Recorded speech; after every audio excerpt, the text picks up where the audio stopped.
Welcome back to the deep dive.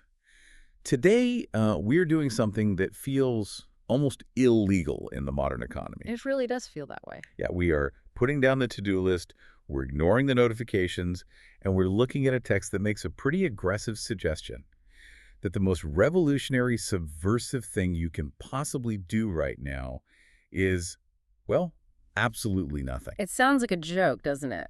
Like doing nothing just sounds like laziness. But as we get into this source material, you realize pretty quickly that simple and easy are two completely different things. Oh, totally different. And doing nothing might actually be the hardest thing on the menu. So we're diving into this really curious document titled 49 Ways of Sitting, a Manual for Doing Nothing Completely by Max and Claude. And I want to start with the prologue, because they do not pull any punches. No, they lay it all out right there. Right. They argue that our entire world, our economy, our social lives, even our self-worth, is organized entirely around motion. The inbox fills up, the markets move, the feed scrolls. If you stop, the system just assumes you're broken. The text calls it the imperative of propulsion. We are so deeply trained to view stopping only as a recharge mechanism. Like plugging in a phone. Exactly. It's always, I'll take a break so that I can work harder later. That is still part of the cycle of production. It's strategic rest.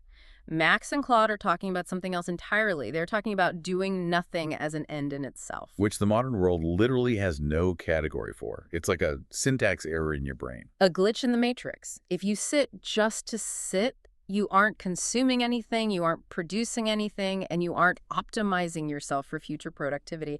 That is exactly why they call it a radical act. It is not a life hack. It is a form of resistance against the idea that you only exist if you're moving. I just love that distinction. It's not about chilling out, it's about opting out. Now, before we walk through the specific ways of sitting, we really have to clear up what this text actually is. Okay. Because the authors are very specific here. This is not a meditation manual. That is the critical unlock for this whole document. A meditation manual is usually prescriptive. It's an algorithm. Right, like close your eyes, count to 10. Visualize a lotus, lower your blood pressure. It's an instruction set for a desired result.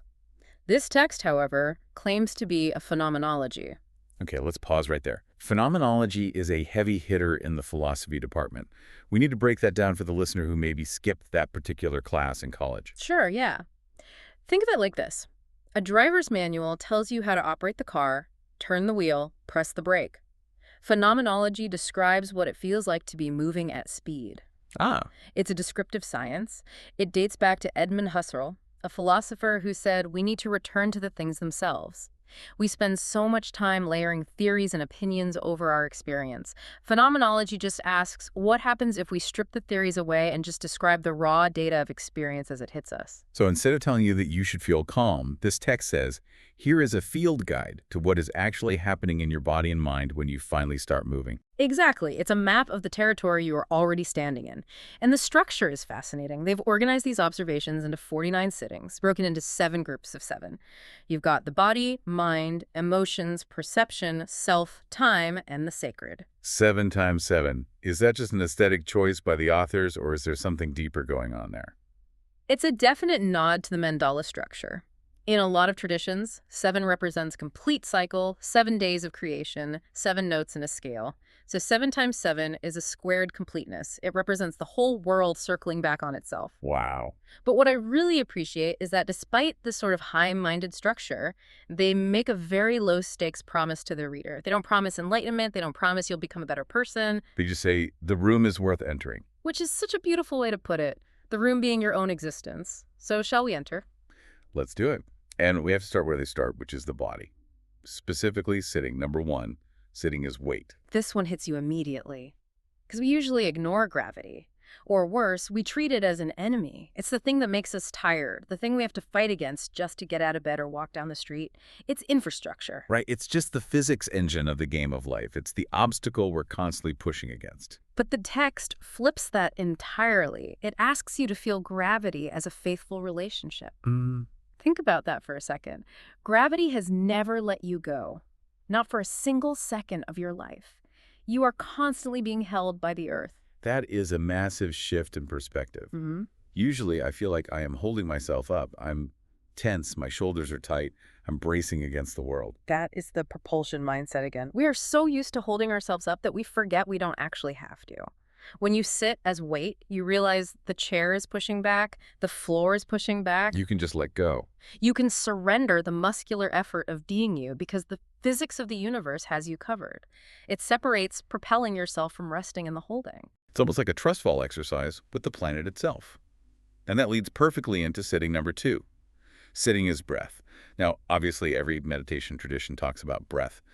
But how did you read their take on it? Because it felt a bit different to me. It felt far less active. Usually I'm told to focus on the breath or control the breath. Breathe in for 4 seconds, hold for 4. This text says, I am being breathed. I am being breathed. That is a strange grammatical twist. It shifts the agency entirely. You didn't choose to start breathing when you were born, and you don't have to remind yourself to do it while you sleep. It is a biological system running on its own. You are the recipient of the breath, not the manager of it. The part that really stopped me in my tracks was the discussion of the exhale. They call the bottom of the exhale a micro-death, which sounds a little morbid for a casual Tuesday morning deep dive. It's dramatic, sure, but look at the mechanics of it. You exhale, the air leaves, the motion stops. For a split second, right before the reflex to inhale kicks in, there's absolutely nothing happening. You are totally empty. The text suggests that this pause isn't a void. It is a space of pure possibility. It's a moment where you aren't doing anything. You're just waiting for the next wave of life to hit you. And it always does. That is the trust part. The inhale arrives. The text wants you to notice that little gap where you cease to be a doer and just become a space where life happens. Okay, so we are grounded in the body, we are heavy, we are breathing. Now let's move upstairs to the mind. Yeah. Because this is where I think most people, and I am definitely including myself here, struggle the most. Yeah. Sitting number 12, As boredom. the absolute scourge of the modern age. I actually laughed when I saw this heading. Practice boredom. I spend my entire day trying not to be bored. If I have literally 3 seconds in an elevator, my hand is in my pocket pulling out my phone. Which is exactly why this sitting is so crucial for us. The text defines boredom in a really medical, clinical way. They call it addiction withdrawal. That stings a little bit. Withdrawal from what exactly? Dopamine, stimulation, input. We are absolute information junkies today. When you cut off the feed, when you just sit there, the nervous system goes into panic mode. It is actively craving the hit. That panic, that restless itch where you feel like you are crawling out of your skin, that is what we casually call boredom. So when I sit down and think, oh, this is boring, I need to go do something, that is actually my brain going through detox. Precisely.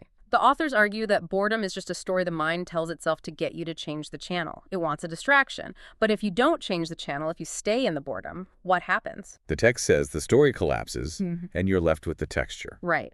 The waiting room of boredom becomes a laboratory. You start to notice things. The hum of the fridge, the itch on your knee, the specific flavor of your own impatience. You get to see exactly what your mind reaches for when it is not being passively entertained. It's like a metacognitive insight. Like, oh, look, my brain is frantically trying to find a problem to solve because it hates the silence. It creates a gap between you and the craving. You observe the craving rather than just obeying it. And that actually pairs really well with the previous sitting in that group. Sitting number 11, sitting as confusion. This is another we usually try to fix immediately. If I'm confused, I feel stupid. I feel like I missed a memo or I'm just not smart enough to understand the situation. You feel like you failed the test. Exactly. I want to resolve it as fast as possible. But the text frames confusion as a success state. If you are confused, it means you have reached the edge of your map. You have finally exhausted your familiar categories. If you aren't confused, you are just recycling what you already know over and over. So confusion is actually the sensation of growth. It is the sensation of encountering reality without a filter. They link this to the Zen concept of don't know mind. It is a state of extreme openness. When you look at something and say, I know what this is, you close the box. You stop looking at it. When you say, I don't know, the box is open, the practice isn't to solve the confusion, but to inhabit it, to sit there and say, I have no idea what is going on, and actually be okay with that. That is incredibly liberating. It takes so much pressure off having to have a fully formed opinion on everything all the time. Yeah. But speaking of pressure, we have to talk about the emotions section. Because this was heavy. The authors have a very specific view on emotions. They really do. The core thesis here is that we have 2 default modes for emotion suppression or expression. We either stuff it down so we can keep working and functioning, or we act it out. We yell, we cry, we post a massive rant online. But we rarely just feel it. We Yeah. rarely let the physical sensation of the emotion exist without trying to do something with it. Exactly. And nowhere is this more poignant than in sitting number 16, sitting as grief. The definition they gave for this gave me literal chills. Grief is love with nowhere to go. It completely reframes the experience, doesn't it? We tend to treat grief like a flu, something you just have to get over, a linear timeline from sad to happy, and if you're still sad, you're doing it wrong. But if grief is love, and love doesn't just switch off, then grief isn't a malfunction. It is the energy of that love hitting a solid wall because the object of the love is gone. And physically, they describe it almost like a medical symptom, a heaviness in the chest, a lump in the throat. But the part that really stuck with me was the connection they make to value. They write, you cannot grieve something you did not value. That is the anchor right there. The depth of the pain is a direct measurement of the worth of what was lost. So when you sit as grief, you aren't wallowing. You aren't indulging in self-pity. You are honoring the value of your own life and connections. You are witnessing the magnitude of what actually mattered to you. It makes the pain meaningful rather than just random suffering. And this idea of honoring the emotion carries over into the next one, which I think is even harder for a lot of people. Sitting number 19, sitting as anger. Anger is the one we are definitely most afraid of. We are taught from a very young age that it's destructive, it's uncivilized. Don't be angry. Calm down. Take a deep breath. But the text calls anger information. It says anger is the defender of value. Think about when you get angry. It is almost always because a boundary was crossed, a dignity was violated, or something fair was made unfair. The anger is a flare going up inside you saying, hey, this matters. Pay attention. So the practice isn't to go punch a wall, but it's also not to swallow it and pretend you're totally fine when you aren't. Correct. The text says suppression produces poison, but moving through produces release. The challenge here, and it is a massive challenge, is to sit in the chair, feel the heat in your face, feel the adrenaline in your chest, feel the intense desire to destroy something and do absolutely nothing. That sounds like trying to hold a bomb while the timer ticks down. It really is. But if you can do it, you separate the intelligence of the anger from the action. You let the anger tell you what value is being threatened without letting that kinetic energy hijack your behavior. You basically watch the fire burn without throwing more wood on it. That space between feeling the impulse and actually acting on it, that is basically the definition of maturity. It's freedom. You aren't a robot, you feel the heat, but you also aren't a slave to your impulses. Let's shift gears a bit. We've dealt with the heavy stuff. Gravity, grief, anger. Now the text moves into perception and the self. And this gets a little trippy. Sitting number 22. Sitting as seeing.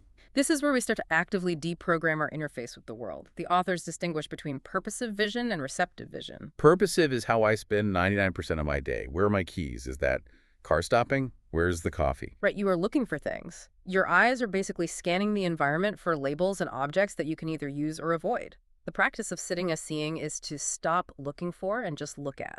They compare it to the Impressionist painters. Yes, exactly. Monet didn't paint a cathedral. He painted the light hitting the stone. He painted the raw visual data. The practice here is to look at the room you are currently sitting in and try to see it before your brain slaps a label on it. Don't see a chair. See a patch of yellow, a curved line, a shadow. It sounds super abstract, but when you actually try it, the world looks completely different. It looks fresher. It breaks our habituation. Wow. We literally stop seeing the world because we just assume we know what it is. That's a lamp. I know what a lamp is. Ignore it. When you drop the label of lamp, it becomes a fascinating object of light and glass again. You are seeing the world raw. But then, the text takes this dropping the labels concept and applies it to the biggest label of all, which is you. Sitting number 30. Sitting as nobody. This is the deep end of the pool. This actually scared me a little when I read it. Are we talking about ego death here, just erasing ourselves entirely? It is less about erasure and more about relaxing a cramp. The text describes your sense of self not as a solid, fixed thing, but as a grip. We are constantly clutching our experiences. This is my thought. This is my boredom. This is my life. It's exhausting, honestly. Yeah. Being a self takes a lot of daily maintenance. You have to constantly defend it, promote it, worry about how it looks to others. It really does take energy. The experiment here is asking, Can you let the experience happen without the copyright claim? Can you just let hearing happen without needing to be the hearer? Can you let thinking happen without needing to be the thinker? And the paradox they point out is that when you stop gripping so tightly, the experience doesn't disappear. It actually gets more vivid. Exactly. When you remove the owner, you remove the filter. It references the Buddhist concept of anatta, or no self. Mhm. It is not that you don't exist, it is that the barrier between you and the world becomes porous. You stop being this distinct, lonely entity trapped in a bag of skin, and you become the event of experiencing the world. It is massive lightening of the load. I really like that image. Relaxing the cramp of the self. That flows right into the final sections of the book, Time and the Sacred. And I think this is where the text gets the most philosophical. Cities 36 and 37 contrast the present with duration. This is a distinction we very rarely make in everyday life. We usually think of the present as this tiny sliver of time on a timeline, sandwiched between the massive past and the massive future. Right, the razor's edge. But the text argues the present isn't a location on a line. It is the only place reality actually exists. The past is just a memory happening right now. The future is just anticipation happening right now. You have never, ever been anywhere but here. But then what is duration?